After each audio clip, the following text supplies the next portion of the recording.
Hello বন্ধুরা, আজকে আমি একটি water damage button mobile short remove করে আপনাদেরকে দেখাবো।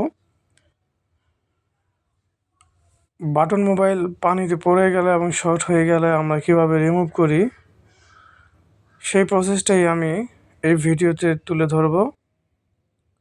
যদি ভিডিওটা ভালো লাগে তাহলে অবশ্যই আপনারা আমার চ্যানেলটাকে এবং আমার পেজটাকে ফলো দিয়ে রাখবেন, সাবস্ক্রাইব করে দিবেন ইউটিউব চ্যানেলটাকে। এটি হচ্ছে একটি আইটেল ফোন।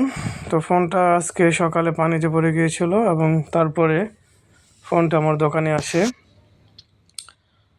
তো ফোনটার অবস্থা খুবই খারাপ ছিল। পুরা ফোনের ভিতরে ডিসপ্লের উপরে প্রচণ্ড পরিমাণ পানি ছিল। প্রথমে ফোনটাকে খুলে ভালোভাবে আই টেস্ট করে এবং টিস্যু দিয়ে সুন্দরভাবে পানিগুলো রিমুভ করি। এরপরে ফোনটাকে ওপেন করার পরে আমি ফোনটা কাস্টমারের হাতে দিয়ে দিই। কিছুক্ষণ চালানোর পরে ফোনটা আবারও সেম প্রবলেম, মানে শর্ট হয়ে যায়, আর কোনোভাবে ওপেন হয় না। পরে আমি যখন ফোনটাকে আবার মিটারে চেক করি তখন দেখছি ফোনটা শর্ট হয়ে গেছে, শর্ট অবস্থাতে ডেড আছে আর কি।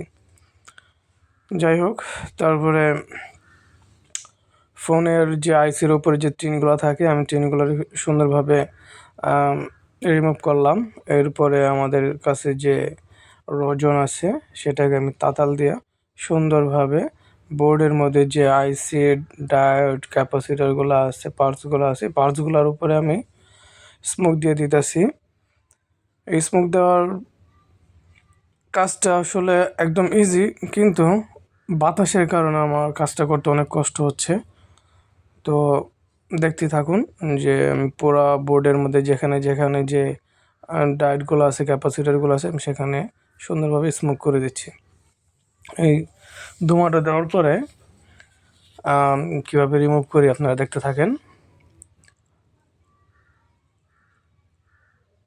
তো আমার মোটামুটি পুরা বোর্ডে দেওয়া হয়ে গেছে ধোঁয়াটা। আর সুন্দরভাবে ধোঁয়াটা যদি না পড়ে তাহলে যে জায়গার আইসি বা ডায়োড বা ক্যাপাসিটার যাই হোক, যেই পার্টসটা খারাপ ওই পার্টসটা খুঁজে পাইতে কষ্ট হয়ে যায়। যাই হোক, যতটুকু দিছি যথেষ্ট। তো এবার আমরা পাওয়ার সাপ্লাই যে দুইটা তার আছে, একটা নেগেটিভ একটা পজিটিভ, লাল এবং কালা, লালটা আমি ব্যাটারি কানেক্টরে পজিটিভে লাগাই দেব। না, এইভাবে লাগাইলে আমি দেখতে পারব না আসলে যদি এদিক দিয়ে কোনো পার্টস খারাপ থাকে। দেখ, আমি এই বসটা পজিটিভটা ধরি আর নেগেটিভে বোর্ডের মধ্যে যে কোনো এক জায়গায় ধরলেই হয়। তো ধরার সাথে সাথে দেখেন আমার যে নেগেটিভের পাশেই একটা ডায়োড ছিল, ডায়োডটা দেখেন সুন্দর ধুমা উঠে গেছে, জ্বলে গেছে। আচ্ছা, আমি আবার রজন দিয়া দেখানোর জন্য আমি আবার রজন দিয়া ধুমাতে দিতেছি। দেখেন ওই জায়গাটা থেকে যে নেগেটিভ পজিটিভ ধরার পরে ভোল্টেজটা প্রেস করার পরেই সাথে সাথে ওই জায়গাতে ব্লাস্ট হয়ে যায়। দেখেন, আমি একটু সামনে নিয়ে দেখাইতেছি, ক্লিয়ারভাবে দেখেন, দেখছেন।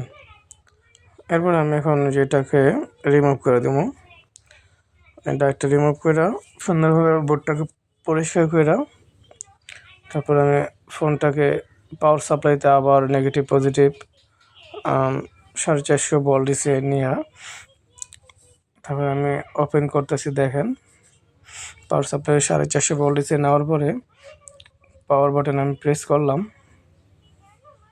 ওকে, ডেড ফোনটা চালু হয়ে গেল।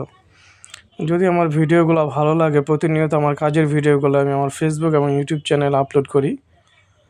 যদি ভিডিওগুলো ভালো লাগে অবশ্যই লাইক, কমেন্টস, শেয়ার করে দেবেন। ধন্যবাদ।